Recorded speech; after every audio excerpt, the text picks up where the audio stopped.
And as for the economic recovery, things are looking a little bit uncertain as coronavirus cases continue to spike. Now, for some of the biggest risks up ahead, we're joined now by Rich Sega, Global Chief Investment Strategist at Conning. Hey, Rich, thanks for joining us today.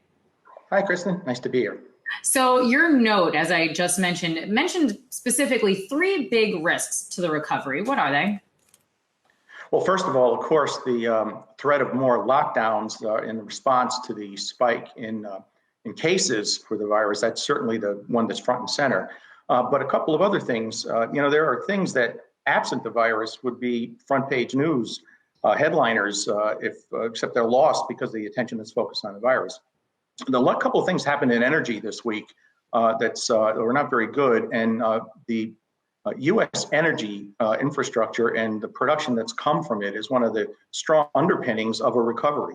So there's a threat there, and geopolitics. I mean, there's a number of things going on in the world that we were paying attention to 4 or 5 months ago, but have now taken a big back seat. The Persian Gulf, the South China Sea. On the positive side, USMCA went into effect, and almost nobody paid any attention last week. So there's a lot going on in the world beside the virus, and they will have an impact on economic outcomes. So speaking about geopolitical risks, we actually have the president today later on at 5 o'clock, apparently holding a press conference. We're a little light on details right now, but it's going to be about China. And it almost feels like an eternity ago that we were talking about the U.S.-China trade deal. I mean, how optimistic are you, especially as we get news from the president that it's not a priority right now? I mean, what kind of risk do you see that playing to the markets ahead? Well, a lot of it's already been built in because this phase 1 deal is hanging by a thread. I think it doesn't go away because it serves as a constructive talking point for both presidents. Both can claim to their constituencies that they've done something good for their country in the phase 1 deal, but the hit to global trade has been enormous. It's a combination of the prior to the virus trade wars and then the virus rejiggering supply chains itself. So I don't know that whatever happens there beyond the political impact of it has a lot of economic impact. It's already been built into the market.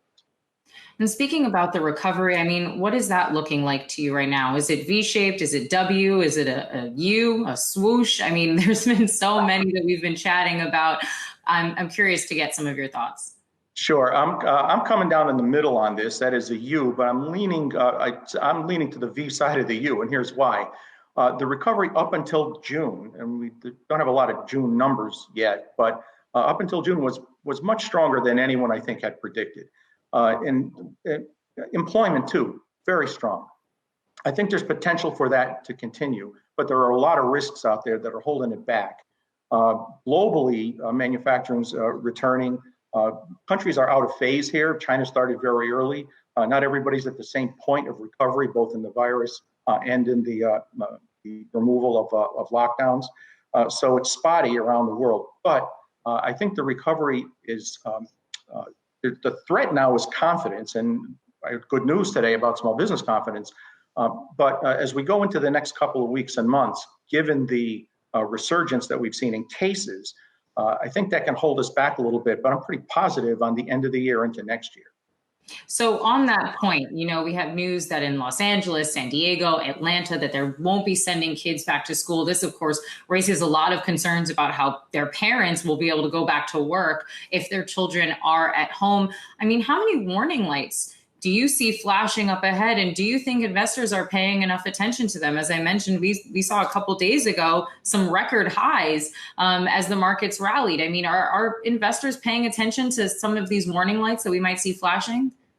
Well, particularly with schools. I mean, I've been asked a couple of times, what are the criteria that go into establishing what essential businesses are that the government policy should support? And I think one of the most essential businesses there are schools, because the rest of the businesses out there are staffed by people who have kids largely.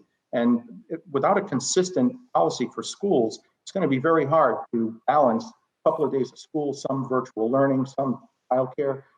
People have to go back to work and have to be confident that the kids are being taken care of. And so schools are really, really important. And I look to the study by some pediatrics groups and others, including the education department and the administration, that say there are ways we can get kids back to school safely. And we have to do that, or the economic recovery is really in jeopardy.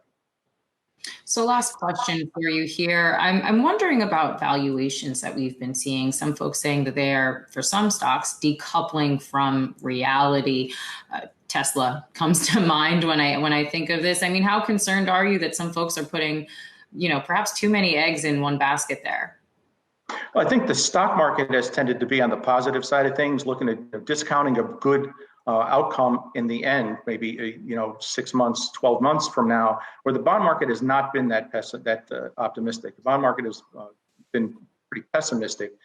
Certainly in government yields are virtually zero now. So I think the idea that markets haven't been reflecting the realities of the economy, I think that's not true.